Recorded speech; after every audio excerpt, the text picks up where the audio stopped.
Sairam. America देश में एक ऐसा किसान था जो हर साल मक्के का फसल उगाता था। लेकिन उसका मक्के का फसल जो है ना, सबसे अनोखा था। क्यों? हर साल वही इनाम जीतता था, सबसे शुद्ध और सबसे अद्भुत फसल के लिए। लेकिन ये किसान जो है, हर साल इनाम जीतने के बाद इतना बड़ा दिलदार था कि उसके फसल के बीजों को उसके बाजू में, मतलब उसके खेत के बाजू में जो भी किसानों का खेत होता था ना, उन सभी किसानों को वो बीज दे देता था और उनसे कहता था कि तुम भी अच्छे फसल उगाओ अपने खेतों में, ये लो बीज लो, मैं दे रहा हूं मक्के का बीज। सभी लोग यही सोचते थे कि ये किसान जो है वो शायद भोला है या शायद पगला है, क्योंकि ऐसे बीज दूसरे किसानों को देने से वो लोग अभी अगले साल प्राइज जीत जाएंगे ना, वो लोग जीत जाएंगे इनाम।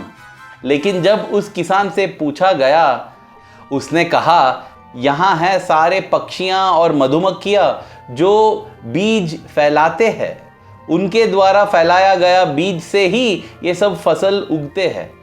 अब देखो, ये पक्षियाँ और मधुमक्खियाँ ये नहीं देखते हैं कि ये किस किसान का खेत है, कोई भी खेत से लेके आ सकते हैं बीज को।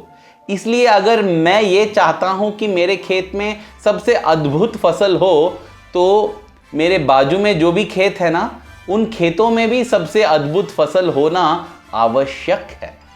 इस कहानी से हमें यह सीख मिलती है कि जब हम दूसरों की सेवा करते हैं, हम खुद की सेवा कर रहे हैं। जब दूसरों की मदद करते हैं, खुद की मदद कर रहे हैं। और ये किसान ये अच्छी तरह से जानता था, इसलिए अपना बीज बांटता था, मक्के का बीज, और हर साल वही इनाम जीतता था। यही सीख हमें रमेश कुमार के अद्भुत अनुभव से भी मिलती है। प्रेम स्वरूप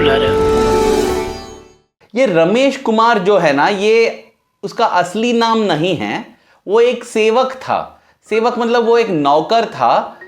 मध्य प्रदेश के सिंगरौली डिस्ट्रिक्ट में national thermal power corporation NTPC करके एक है, कोयला से जहां पर उत्पन्न करते हैं विद्युत शक्ति को, वहां पर काम कर रहा था।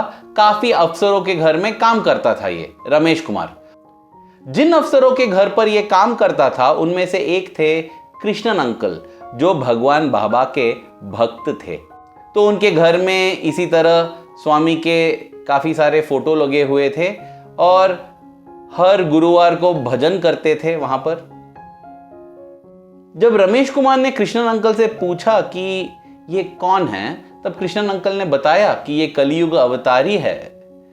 अब रमेश ने कलियुग अवतारी तो नहीं माना, लेकिन वो इतना समझ गया कि ये जो सत्य साई बाबा है कोई महान पुरुष है, तो उनके प्रति गौरव था, मतलब वो आदर सम्मान करता था, लेकिन भगवान तो नहीं मानता था। कुछ महीनों के बाद रमेश की जिंदगी में एक दुर्घटना घटी। क्या हुआ? इसकी आंखों की शक्ति कमजोर होती गई। ऐसा हो गया कि रात में उसे कुछ नजर नहीं आ रहा था। और इसका इलाज करने के लिए जब ये गया, उसे पता चला, उन दिनों, ये 1990s की बात है, उन दिनों में उसे 2 लाख रुपया खर्चा करना पड़ेगा अगर आंखों का इलाज कराना है। ये सुन के वो बहुत दुखी हो गया, क्योंकि वो शायद 4 या 5 हजार रुपया हर महीना कमाता था, बस 2 लाख रुपया कहाँ से लाएगा। और जब ये उसने कृष्णन अंकल से बताया, तो कृष्णन अंकल को भी बहुत बुरा लगा, क्योंकि वो इसका मदद करना चाहते थे, लेकिन जनरल मैनेजर होने के बावजूद भी उनके पास भी 2 लाख रुपया नहीं था। अब क्या करें?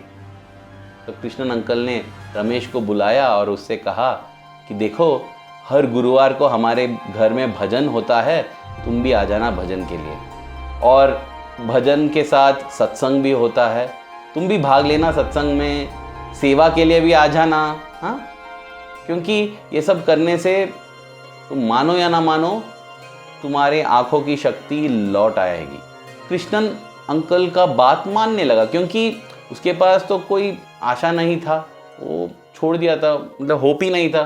सोच रहा था मैं क्या करूँगा, बस अभी ये अंकल बता रहे कि ऐसा करने से ठीक हो जाएगा, चलो कोशिश तो करता हूँ। तो वो भजन के लिए जाने लगा। भजन के साथ साथ सत्संग में भाग लेने लगा। सत्संग मतलब स्वामी के कहानियाँ, साई भागवतम सुनते सुनते उसके दिल में भी बहुत सारे चेंजेस आ गए, बदलाव आ गया। उसके बाद वो सेवा में भी मन लगाने लगा, उसका दिल लग गया सेवा करने के लिए, ऐसा सेवक बन गया। और उसने देखा कि जब ये भजन सत्संग सेवा ये सब कर रहा था ना, आंख बिगड़ते जा रहे थे ना, वो बिगड़ना बंद हो गया। मतलब ऑपरेशन की अभी भी जरूरत थी सुधारने के लिए, उसके कुछ इलाज कराना पड़ेगा, लेकिन उसका बिगड़ना तो बंद हो गया। अभी मैं बताता हूं कि कृष्णन अंकल ने ऐसे क्यों बताया था रमेश को कि तुम ये सब करो ठीक हो जाएगा। क्योंकि कृष्णन अंकल ये बात सचदेवा अंकल से सुने थे। सचदेवा अंकल मध्य प्रदेश के स्टेट प्रेसिडेंट थे। और वे कहां से सुने थे? भगवान श्री सत्य साई बाबा से। उस समय स्वामी ने नया नया सुपर स्पेशलिटी हॉस्पिटल खोला था पुट्टपर्ती में, और वहां पर इलाज तो बिल्कुल मुफ्त हो रहा था ना, सभी को मुफ्त। अभी भी वैसा ही होता है भारत में। कहीं भी किसी को भी कोई भी प्रॉब्लम है तो वो अगर साई समिति जाएंगे या साई सेंटर जाएंगे, वहां से उन्हें पुट्टपर्ती भेज दिया जाता था कि तुम जाओ, वहां स्वामी इलाज करेंगे। स्वामी का अद्भुत वैद्यालय है वहां पर, विद्यालय भी है और वैद्यालय भी है, तो सभी लोग आते थे। तब इतना भीड़ हो गया ना कि इतना लंबा वेटिंग लिस्ट लग गया ऑपरेशंस के लिए, इलाज के लिए, 3 महीने के बाद, 4 महीने के बाद, क्योंकि इतने सारे पेशेंट्स आ रहे हैं।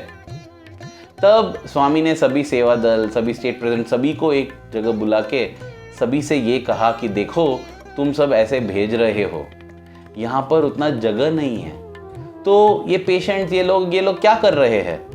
मतलब विवश होकर वो मंदिर आते हैं दर्शन के लिए और सोचते हैं कि शायद जो अस्पताल में नहीं हो रहा है, भगवान हमें विभूति देकर या अपना ब्लेसिंग्स देकर ठीक कर देंगे।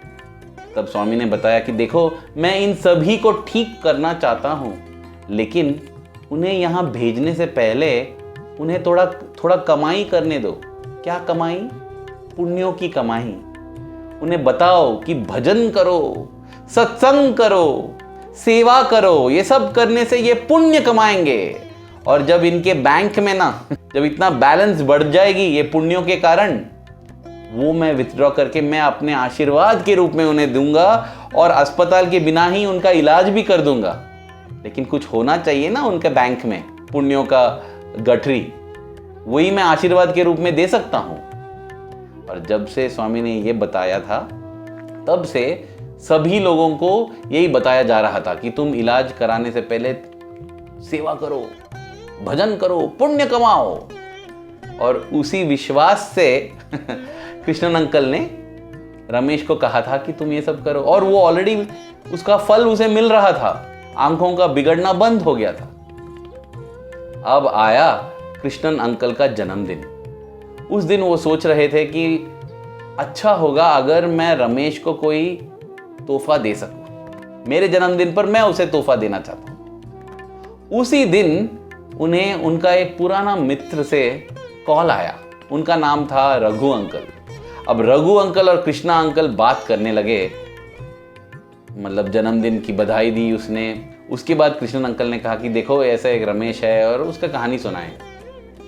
तब रघु अंकल कहते हैं कि अरे मैं तो एक ऐसे डॉक्टर को जानता हूं जो शंकर नेत्रालय में काम करते हैं, और शंकर नेत्रालय में एक ऐसा कोटा है जिसमें ऐसे पेशेंट्स का इलाज मुफ्त किया जाता है आंखों के लिए। कुछ लोगों को के लिए ही किया जाता है, लेकिन मैं डॉक्टर को बोल सकता हूँ, रिकमेंडेशन दे सकता हूँ। और जब उन्होंने रिकमेंडेशन दिया, रमेश को चुना गया और रमेश का इलाज वहां पर हो गया। हाँ, शंकर नेत्रालय में। अरे भगवान शिव शक्ति स्वरूप है, क्या सिर्फ पुट्टपर्ती में इलाज कराएंगे? नहीं, तुम दुनिया में जहां भी हो वहां पर स्वामी कराएंगे। अरे मैं ये कहते हुए भी मुझे मतलब दिल भर के आता है, क्योंकि मैं जानता हूं जब मेरे पिताजी को कैंसर हो गया था, कैसे बैंगलोर के सबसे प्रसिद्ध कैंसर अस्पताल में भगवान ने मुफ्त इलाज कराया।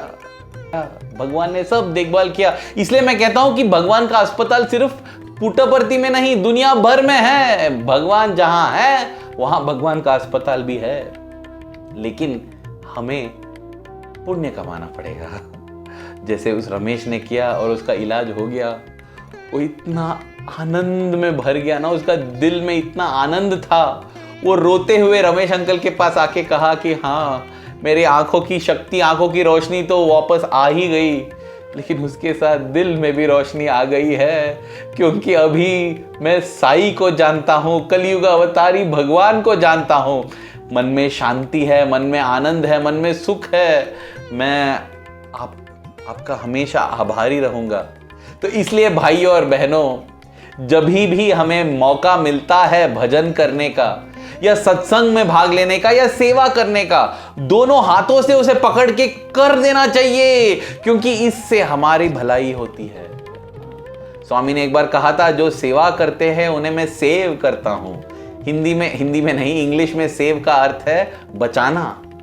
हम सेवा करेंगे तो भगवान हमें बचाते हैं। सेवा, सत्संग और भजन हमारी कमाई है, पुण्य की कमाई, जो भगवान हमें आशीर्वाद के रूप में लेके देंगे।